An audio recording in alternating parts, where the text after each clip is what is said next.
Inilah Injil suci menurut Matius. Sekali peristiwa, Yesus mengumpamakan perumpamaan berikut kepada murid-muridnya.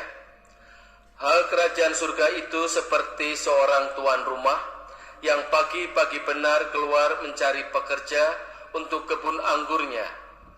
Setelah sepakat dengan para pekerja mengenai upah sedinar sehari, ia menyuruh mereka ke kebun anggurnya.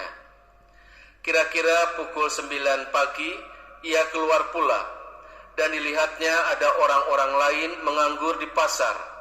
Katanya kepada mereka, "Pergi jualah kalian kebun anggurku, dan aku akan memberimu apa yang pantas." Dan mereka pun pergi. Kira-kira pukul 12 dan pukul 3 sore, ia keluar pula dan berbuat seperti tadi. Kira-kira pukul 5 sore ia keluar lagi dan mendapati orang-orang lain pula. Lalu katanya kepada mereka, "Mengapa kalian menganggur saja di sini sepanjang hari?" Jawab mereka, "Tidak ada orang yang mengupah kami."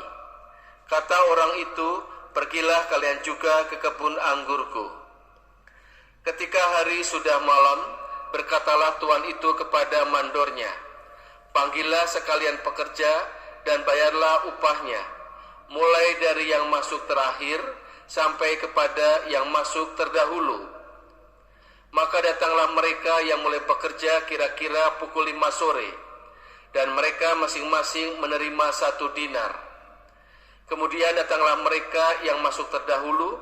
Mereka mengira akan mendapat upah yang lebih besar, tetapi mereka pun menerima masing-masing 1 dinar saja.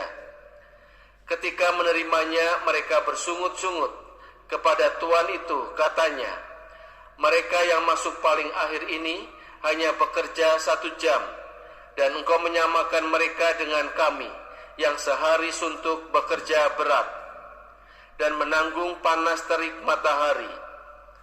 Tetapi tuan itu menjawab salah seorang dari mereka, "Saudara, aku tidak berlaku tidak adil terhadapmu. Bukankah kita telah sepakat sedinar sehari? Ambillah bagianmu dan pergilah. Aku mau memberikan kepada orang-orang yang masuk terakhir ini sama seperti kepadamu. Tidakkah aku bebas mempergunakan milikku menurut kehendak hatiku? Atau iri hatikah engkau karena aku murah hati?" Demikian yang terakhir menjadi yang terdahulu, dan yang terdahulu menjadi yang terakhir. Demikianlah sabda Tuhan.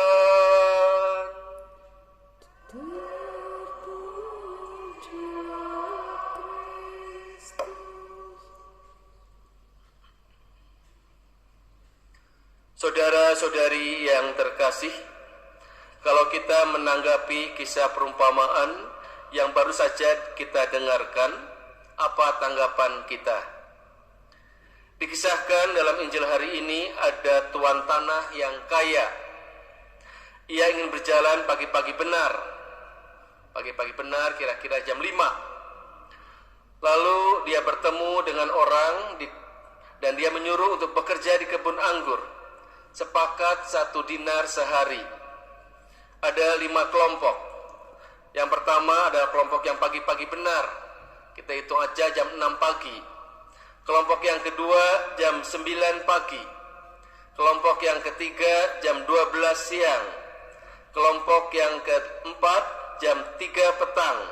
Kelompok yang kelima jam 5 sore. Baik dari yang jam 6 pagi sampai dengan jam 5 sore itu diberi upah 1 dinar sehari. Kalau kita merenungkan secara manusiawi, menurut ukuran kita manusia itu tidak adil. Tetapi kalau kita mencoba untuk mendalami menurut pikiran Tuhan, itu adalah bebas. Tuhan adil. Tuhan bebas memberikan apapun kepada orang-orang dan juga sepakat dalam hal ini. Secara sepintas menurut pikiran kita itu tidak adil, tetapi cara pandang kita ini berbeda dengan cara pandang dari Tuhan. Injil hari ini sebetulnya mau berbicara apa kepada kita? Tuhan itu murah hati. Tuhan itu memberikan kebebasan kepada kita. Bahkan Tuhan itu memberikan yang terbaik kepada kita. Setiap orang, kalau saya renungkan, mempunyai talenta masing-masing. Mungkin ada orang yang bekerja 1 jam bisa menghasilkan 100.000, bisa jadi. Bisa jadi orang yang bekerja dari pagi sampai dengan malam juga menghasilkan 100.000. Kok kayak Tuhan membeda-bedakan orang? Tetapi kalau menurut ukuran kita ini nggak adil. Tetapi cara pandang Tuhan itu lain sekali. Setiap orang diberi kebebasan oleh Tuhan untuk terlibat di dalam karyanya, di dalam kebun anggurnya. Apakah kita mempunyai kerelaan hati? Apakah kita mau mempunyai ketulusan hati? Apakah kita punya tetap semangat untuk terlibat di dalam karya-karya Tuhan? Itu yang dilihat oleh Tuhan. Bukan lebih pada usaha-usahanya untuk bekerja dan sebagainya, tetapi karya pertama adalah tanggapan dari Tuhan memberikan kesempatan kepada kita, memberikan kasih, memberikan cinta, sejauh mana kita tanggapinya dengan tulus hati. Kadang-kadang kita mempunyai perasaan iri, perasaan tidak suka dengan orang yang berhasil, maju. Mengapa itu dimunculkan oleh kita? Padahal sebetulnya kalau kita kembangkan talenta kita, kemampuan kita, dan rasa syukur kita, kita harusnya bersyukur kepada Tuhan. Dan akhirnya, kalau orang lain lebih maju daripada kita, orang lain lebih berhasil daripada kita, kita harus bersyukur. Saya melihat ada beberapa keluarga Katolik yang sederhana, ya, berjuang betul dalam kehidupannya. Makan pun juga sederhana. Tetapi dalam kehidupan sehari-hari, dia mensyukuri semuanya itu sebagai pemberian dari Tuhan dan sebagai karya-karya dari Tuhan untuk kehidupan dia. Bersyukur masih bisa mempunyai kehidupan ini.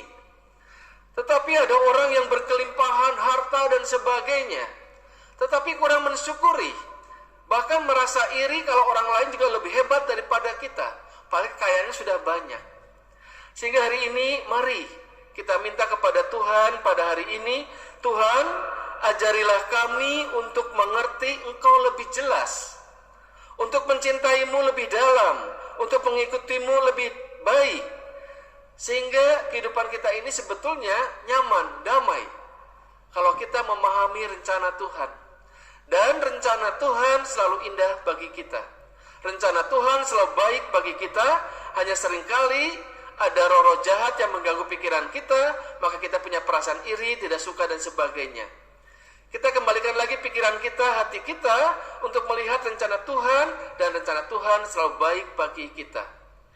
Semoga hari demi hari kita semakin mensyukuri atas kemurahan hati Tuhan, kebebasan Tuhan kepada kita, apapun yang diberikan Tuhan kepada kita, kita selalu mensyukurinya. Mari kita hening sejenak.